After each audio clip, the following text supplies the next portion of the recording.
hanya dengan Rp15.000 per bulan, Anda telah turut berpartisipasi dalam menyebarkan dakwah bersama Tarbiyah Sunnah. Barakallahu fikum. Bismillahirrahmanirrahim. Assalamualaikum warahmatullahi wabarakatuh. Alhamdulillah wassalatu wassalamu ala Rasulillah wa ala alihi wa ashabihi wa mawalah. Wa ba'd.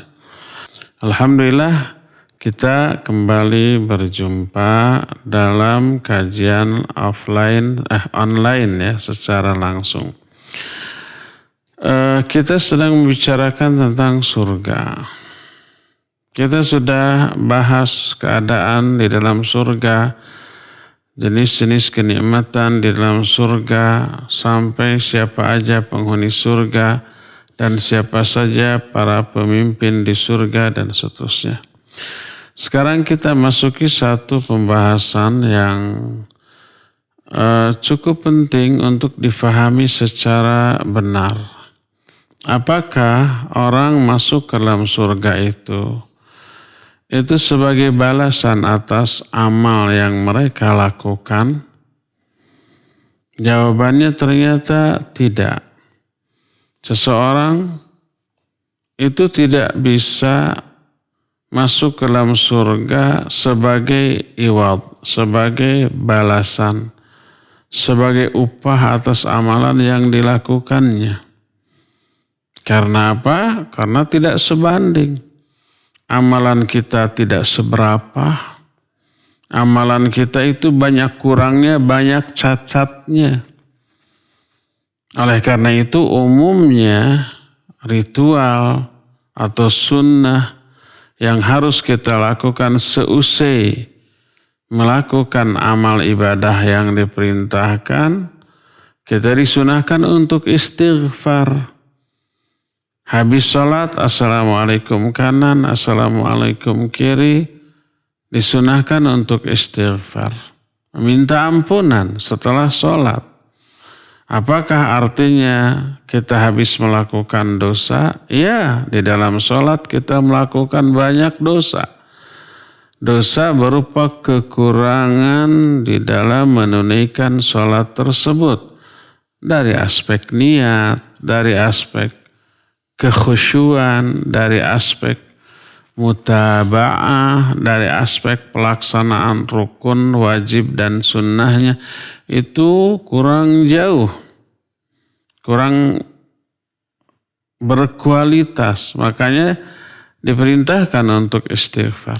Ya, sedangkan surga begitu dahsyat, begitu istimewa, begitu luar biasa kenikmatan, kebahagiaan yang ada di dalamnya, tidak terbayangkan oleh akal fikiran manusia, tak pernah terlihat oleh mata, tak pernah terdengar oleh telinga, tak pernah bisa terungkapkan secara lisan, bahkan terhayalkan pun tidak pernah. Maknanya hayalan kita ini tidak bisa menjangkau keindahan surga yang sebenarnya.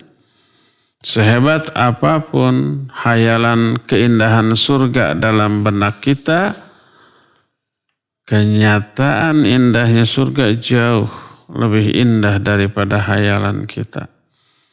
Seindah apapun gambaran tentang surga oleh lisan kita, tetap tidak bisa menjangkau keindahan surga yang sebenarnya.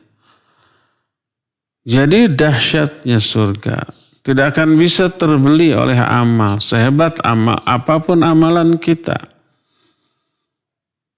Amalan kita mah dipakai untuk membayar nikmat yang Allah berikan di dunia ini saja sudah nggak bisa terbayar tuh.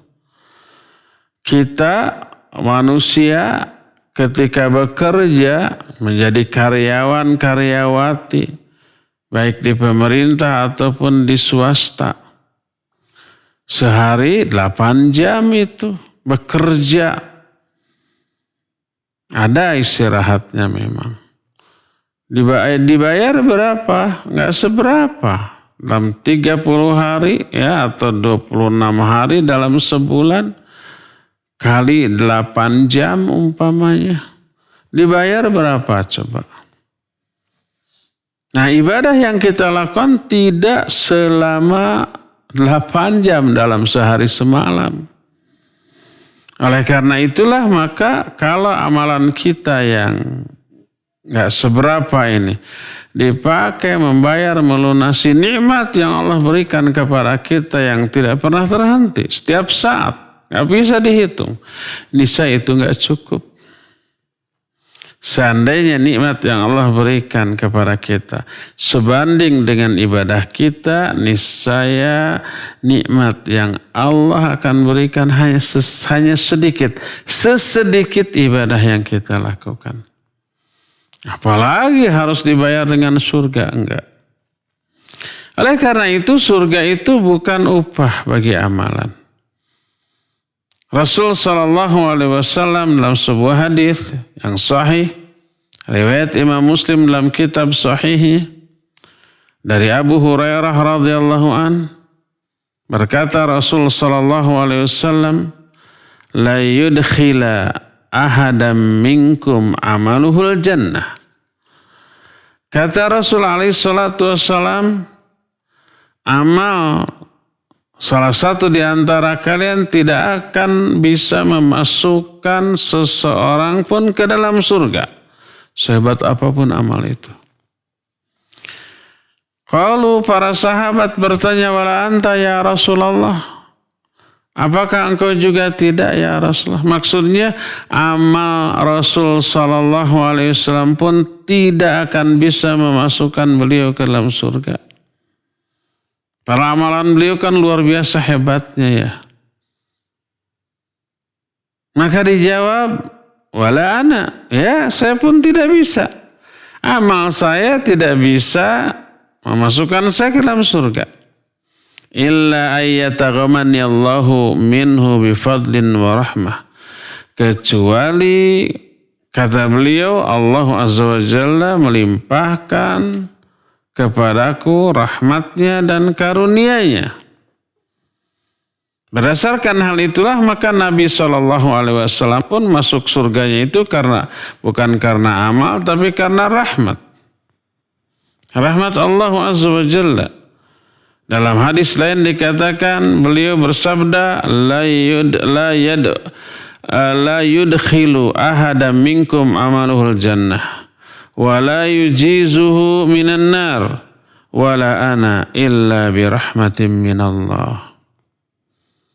Kata Nabi sallallahu alaihi wa alihi wasallam, kata beliau, amalan salah seorang di antara kalian tidak akan bisa memasukkan seorang pun ke dalam surga dan tidak bisa menyelamatkan dari api neraka.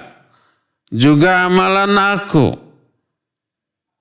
kecuali karena rahmat dan karunia dari Allah Subhanahu wa ta'ala. Jadi berdasarkan hal itulah maka orang masuk surga itu karena rahmat dan bukan karena amalan. Sebagai rahmat dari Allah, bukan sebagai upah atas amalan yang kita lakukan. Akan tetapi muncul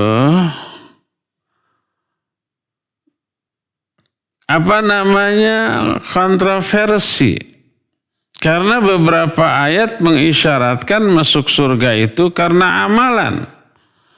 Sebagai contoh umpamanya, Allah berfirman dalam surah Az-Zukhruf ayat yang ke-72. Allah menyatakan tentang surga, wa tilkal jannatul lati awrathumuha bima kuntum ta'malun. Kata Allah, itulah surga yang kalian warisi. Mereka itu menjadi ahli waris, memperoleh surga. Kenapa? Bima kuntum ta'malun. Karena apa-apa yang telah kalian amalkan. Di sini disebutkan surga itu sebagai apa? Balasan, seolah-olah balasan atas amalan. Itu surga yang kalian warisi karena amal-amal kalian. Juga dalam Al-Quran, dalam surah Al-Waqiah ayat 22 sampai 24, wa hurun 'in kamtsalil lu'lu'il maknun jazaa'an bima kanu ya'malun. Kata Allah, dan di surga tersebut ada hurun 'in. Hurun 'in itu bidadari-bidadari surga.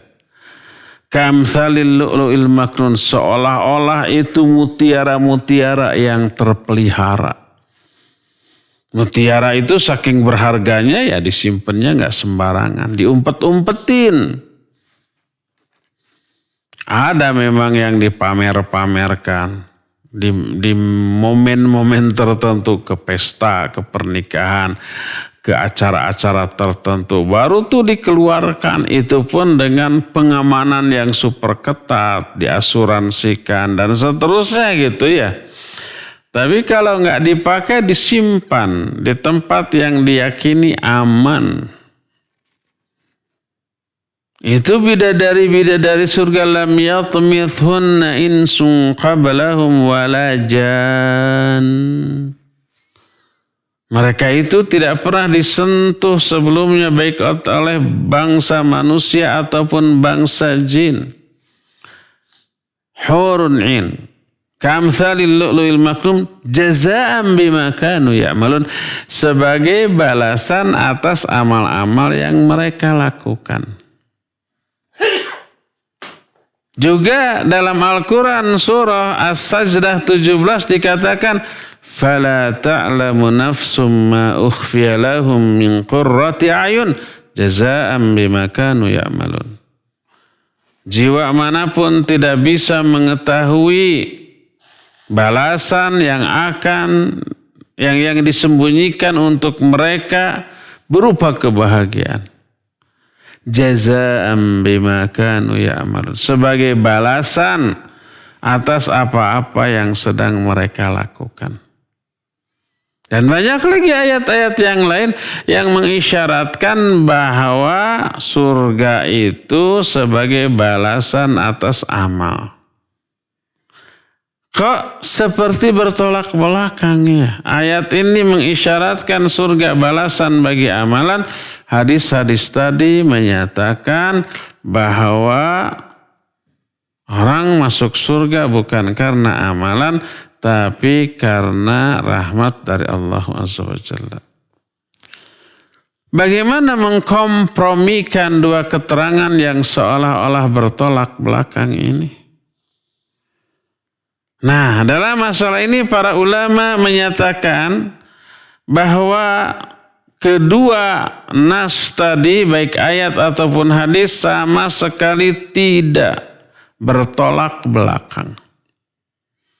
Tapi justru saling melengkapi, saling menyempurnakan, dan saling memberi penjelasan yang lebih detail. Sebagaimana yang diterangkan oleh para ulama, di antara Syekh Muhammad bin Shalih Al-Utsaimin rahimahullahu ta'ala, ketika ditanya fa kaifa yujma'u bainal ayah wa baina hadzal hadis, bagaimana mengkompromikan ayat tadi dengan hadis ini, maka beliau menjawab, kata beliau, yujma'u bainahuma bi annal manfiya dukhul al-insan al-jannah bil amal fil muqabalah wa ammal muthbit fahuwa annal amalu sababun wa laysa iwadha. Disebutkan untuk mengkompromikan kedua nas tadi adalah bahwa yang dinafikan masuknya manusia ke dalam surga karena amal adalah sebagai balasan. Adapun muthbit itu menetapkan, maka mengisyaratkan bahwa amal sebagai penyebab masuk surga. Jadi ada perbedaan antara nafi dengan isbat. Kalau nafi itu katakanlah dalam bahasa kita disebut kalimat negatif. Kalimat negatif itu kalimat yang mengandung kata-kata apa?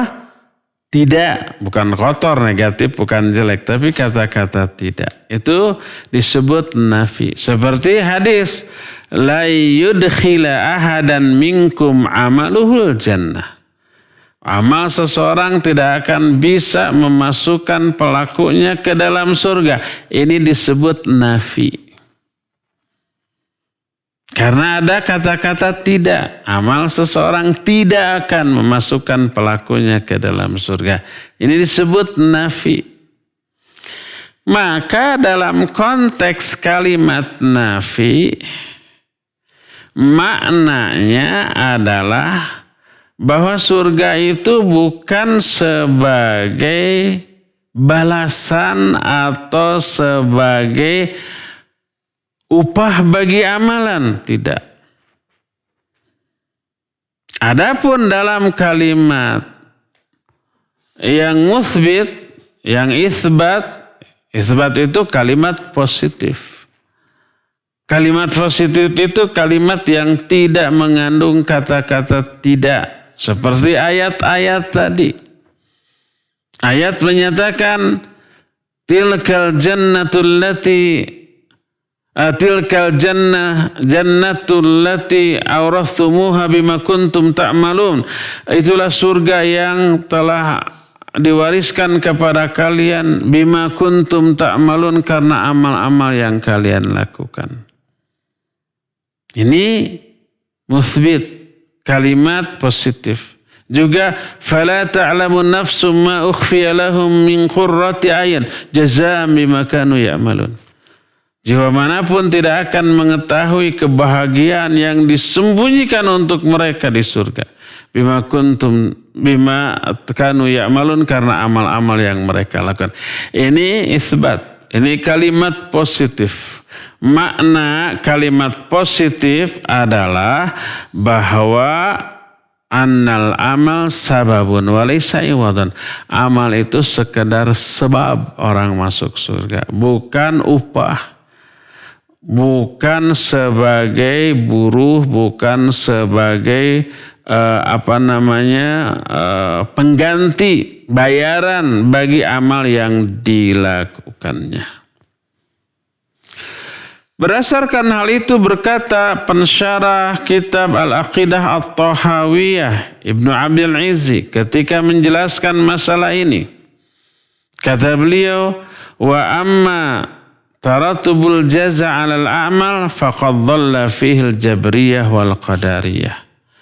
Wa hadallahu ahlas sunnah wa lahul hamdu wal minnah.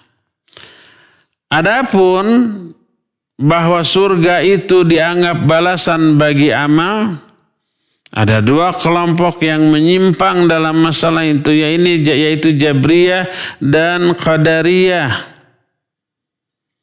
Dan Allah memberi hidayah kepada ahlus sunnah. Lalu beliau menyatakan, fa innal ba'allati fil nafi ghaira ba'allati fil itsbat. Karena huruf ba di dalam kalimat nafi berbeda maknanya dengan huruf ba dalam kalimat itsbat.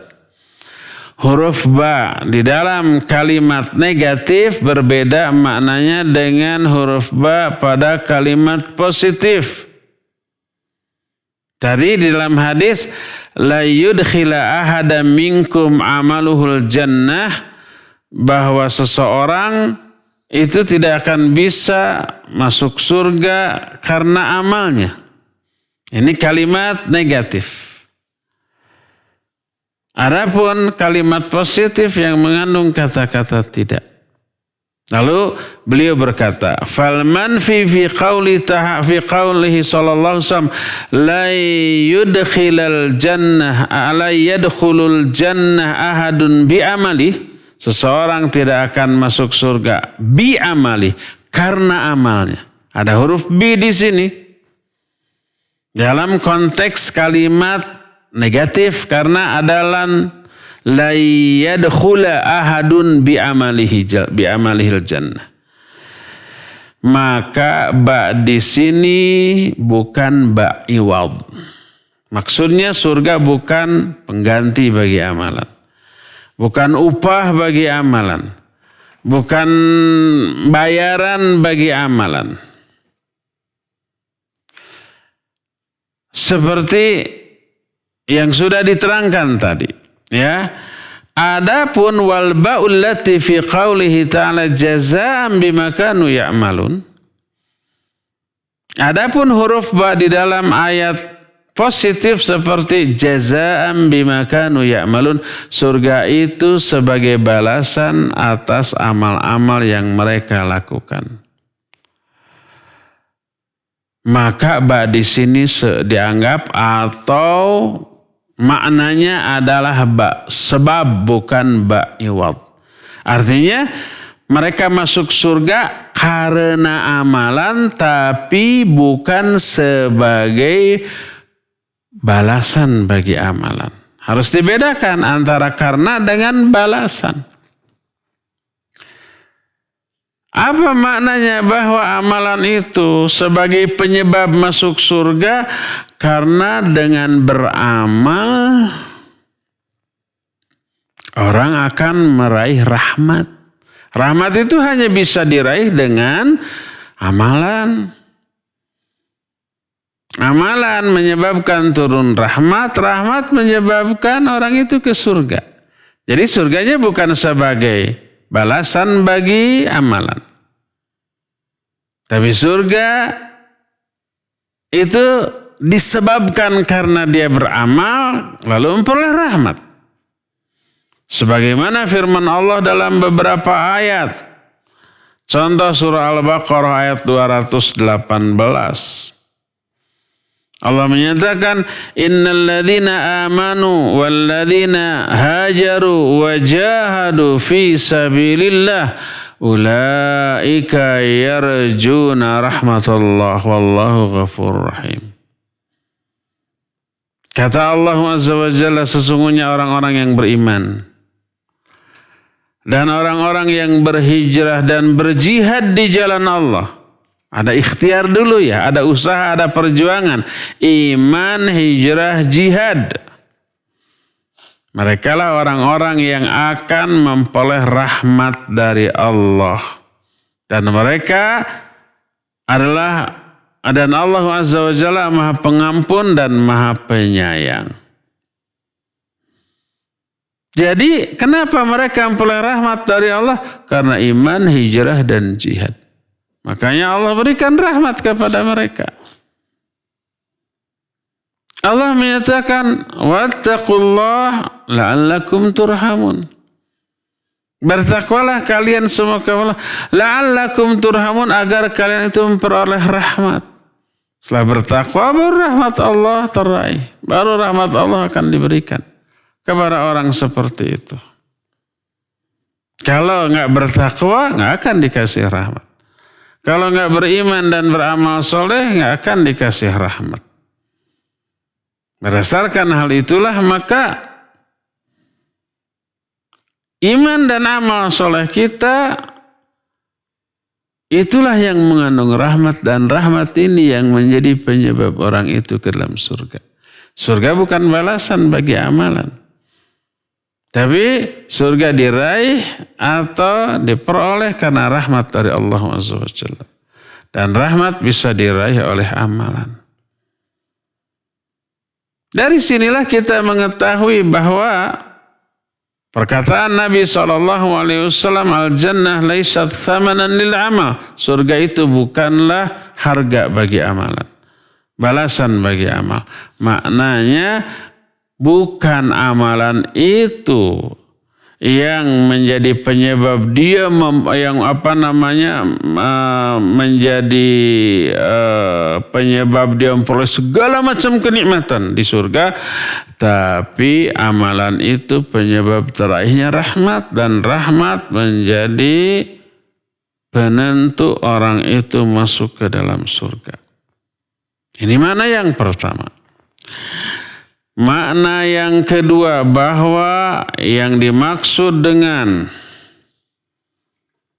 bahwa surga itu disebabkan karena amal soleh adalah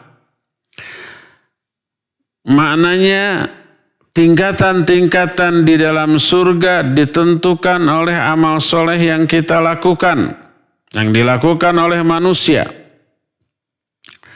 Sebagaimana sabda Rasul sallallahu alaihi wa alihi wasallam kepada seorang sahabatnya Rabi'ah bin Ka'ab al-Aslami. Karena Rabi'ah ini seorang yang selalu membantu Rasul sallallahu alaihi wasallam menyiapkan air wudu ketika akan berwudu, membawakan barang-barangnya dan seterusnya. Lalu Nabi menyatakan, "Sal, memintalah kamu kepadaku." Orang ini menyatakan, "Tidak ya Rasulullah." Minta, dipaksa. Pokoknya minta sesuatu. Akhirnya orang itu menyatakan, "As'aluka murafaqata laka fil jannah." Aku meminta agar aku selalu bisa mendampingimu di surga. Jadi tetap upahnya itu bukan dunia tapi akhirat. Bisa menjadi pendampingmu di surga. Maka dijawab oleh Nabi SAW, "Fa'inni ala nafsika bikathratis sujud." Kalau memang kamu mau masuk surga menjadi pendampingku di surga nanti, tolong dirimu dengan cara memperbanyak sujud. Maksudnya memperbanyak sholat di dalam sujud. Ini menunjukkan apa? Menunjukkan harus ada perjuangan untuk bisa masuk surga. Salah satunya adalah memperbanyak sholat. Berkata Rasul sallallahu alaihi wasallam, "Inna ahlad darajatil ula la yarahum min tahtihim kama tarawna an-najm at-ta'i fi ufuqis sama. Fa inna Abu Bakrin wa Umar minhum wa an'ama." Sesungguhnya orang-orang yang memiliki derajat yang paling tinggi atau yang tertinggi di surga, mereka itu terlihat oleh penghuni surga yang ada di bawahnya. Sebagaimana terlihatnya bintang yang bersinar di ufuk langit. Kita malam hari melihat ada bintang-bintang bersinar bercahaya. Dan Abu Bakar serta Umar termasuk salah satu penghuni surga tertinggi. Yang akan terlihat oleh orang yang di bawahnya, kemudian begitu menggiurkan karena bersinar dan terangnya surga yang ada di atasnya. Hadis ini menunjukkan bahwa surga memiliki tingkatan yang dapat diraih dengan amal soleh. Nah, inilah yang dimaksud dengan surga itu sebagai balasan bagi jazaa'an bima kanu ya'malu, sebagai balasan atas amal-amal yang mereka lakukan. Maknanya tingkatan-tingkatan di surga. Amal soleh yang tinggi dan berat akan menyebabkan orang itu memperoleh tingkatan di surga. Jadi bukan penyebab masuk surganya, tapi menjadi penyebab teraihnya tingkatan tertinggi di surga. Penyebab masuk surganya mah tetap rahmat dari Allah Azza wa Jalla. Ya. Ini intinya. Oleh karena itulah maka tidaklah bertolak belakang antara ayat ini dan hadis yang tadi kita jelaskan. Intinya seseorang tidak akan masuk surga disebabkan atau sebagai balasan bagi amal yang mereka lakukan, karena amalnya tak sebanding dengan indahnya surga, dan amal yang dilakukan oleh manusia untuk membayar nikmat Allah di dunia ini saja tidak cukup, ya. Akan tapi amalan inilah iman, jihad, hijrah, dan amal soleh sebagai pengundang turunnya rahmat Allah, dan rahmat Allah inilah yang menyebabkan manusia itu masuk ke dalam surga. Ya, cukup demikian saja untuk pagi hari ini, dan mohon maaf tidak ada tanya jawab untuk hari ini. Cukup sekian saja dulu ya. Insyaallah kita akan masuki lagi penjelasan berikutnya di hari Senin yang akan datang. Subhanakallahumma bihamdik asyhadu an la ilaha illa anta astaghfiruka wa atubu ilaik. Walhamdulillahirabbil alamin. Wassalamualaikum warahmatullahi wabarakatuh.